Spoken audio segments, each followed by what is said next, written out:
morning mga idol. Gising ko lang. Kakape muna ako. Naghahanda lang ako para pumasok.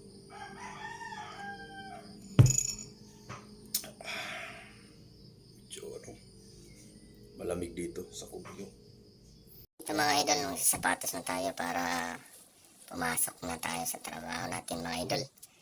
Kaya nagsasapatos tayo para sa safety din natin yan mga idol.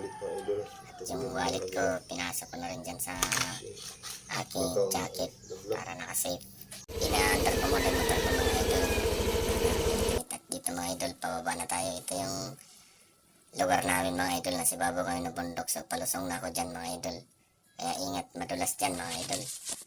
Kaya dandahan lang ako. At dito naman mga idol, dito kami sa taas ng bahay ko.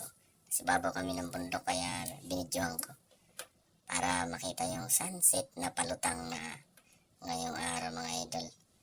May bahay pa dyan na gagawin. At ito mga idol lang kinakatakutan kong kalsada. Pabulusok siya mga idol, madulas pati, pero dandahan lang talaga ako dyan mga idol. Kasi pag binigla mo mga idol, andun ka talaga sa baba, pupulutin mga idol. Kaya dandahan lang ako dyan mga idol. Kaya yun o, may lumot-lumot pa o. Kaya yung ko dyan, dandahan talaga, sinasabay ko yung yung likod medyo lang, pero yung harap medyo full yung pagkapreno doon sa harap. At yun mga idol, nakaligtas tayo dyan. Yan mga idol, nandito na tayo, palabas na tayo ng highway mga idol. Palabas na tayo ng Marcos Highway mga idol. At yun, dito na nga tayo mga idol sa Marcos Highway.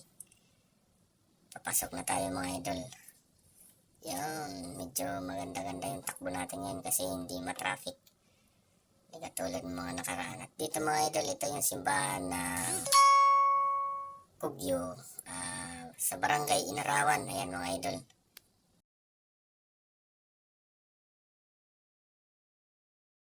Tama kayo. Ako naman eh. Muntik na tayo doon mga idol. Biglang tawid si kuya.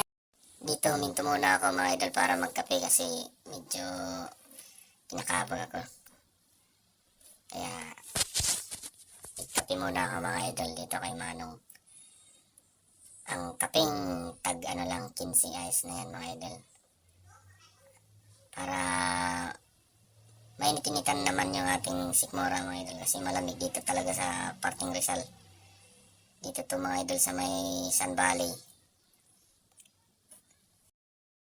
Dito mga idol, muntik na naman tayo dito mga idol. Medyo lumapit na naman tayo ng konti. Ang galing mo pala dyan ah. Hindi ko alam ah. Muntik na naman tayo doon mga idol. Medyo napalapit lang. Naku po, pero okay lang mga idol. Ayos lang yan. Basta ingat lang talaga sa kalsada. Dito tayo mga idol. Ito, ganda ng bundok dito mga idol. At dito na mga idol ako sa parting Cherry sa may Marcos Highway. SM Cherry na po ang tawag dito mga idol. At yun kita na yung mga building sa Maynila mga idol dahil nandito tayo sa medyo mataas-taas na lugar. Yun mga idol, dumating tayo sa stoplight ng Masinag. Masinag stoplight yan mga idol. At sumulong at saka yun mga idol, medyo napatakbo na naman tayo. Ito mga idol dito SM Masinag po ito dito banda mga idol. SM Masinag yan. Yun, medyo maganda-ganda at maluwag-luwag kaya konting bilis-bilis natin mga idol dahil siyempre papasok tayo sa trabaho mga idol. Yun, medyo nakibilis-bilis tayo. Napabilis-bilis tayo ng konti mga idol. Kaya yun mga idol, may nakita tayong ka-RG. Naispatan ko mga idol yung ka-RG natin siyempre. At dito medyo hinabol ko siya para mabati ko man lang siya. Kaya tinulin. Medyo matulin siya mga idol. Ingat Paps. Kung sino ka man mga Paps, ingat ka. At yun mga idol, medyo napabilis-bilis ako para mabati ko lang naman siya mga idol. Ito, malapit na po sa Robinson. Ito mga idol, nakita ko na siya pang malapitan. At nabati ko rin siya mga idol. Ingat Paps. Paps. Sabi ko sa kanya, sabi niya, ingat din po, ingat. Yun, medyo tinulinan ko na mga idol kasi malilate na ako. Iniwan ko na siya. Dito ko dumaan sa may Marikina, SM, sa ilalim. Pa C5 mga idol, pa C5 to. Ito po yung malalim ang tubig nung bumagyo mga idol. At nandyan pa po yung putik. Medyo inano lang nila, inano yan. Tinabi yung putik mga idol. Ito po dito ay Marikina po sa ilalim. So medyo okay na siya. Pag malakas po yung ulan, medyo baha dito kaagad. Yan mga idol, palabas na tayo ng C5 road.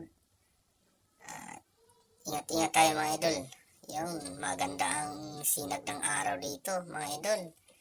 At kita po yung Manila mga idol. Yan po yung building ng Eastwood. At dito na mga idol.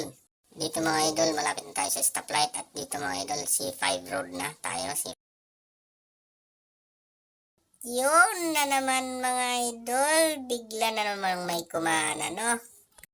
Bigla siyang kumanan mga idol. Hindi siya gumamit ng signal light para malaman natin kung kakanan o kakaliwa. Naku po. Kaya ingat mga idol sa mga katulad nito.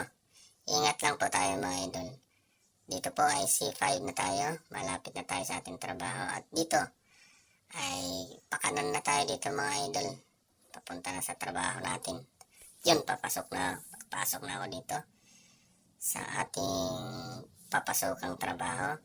At magsulat muna tayo ng entrance.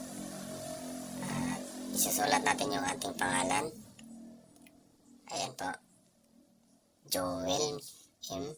Isa po tayong driver dito sa loob ng village. So mga idol, dito na ako. Malapit lang kasi dito sa gate yung pinapasokan ko ng trabaho bilang isang driver.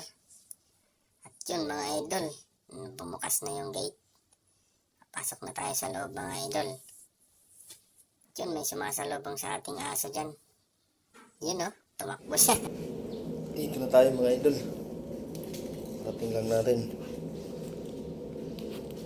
Yan, thank you Lord.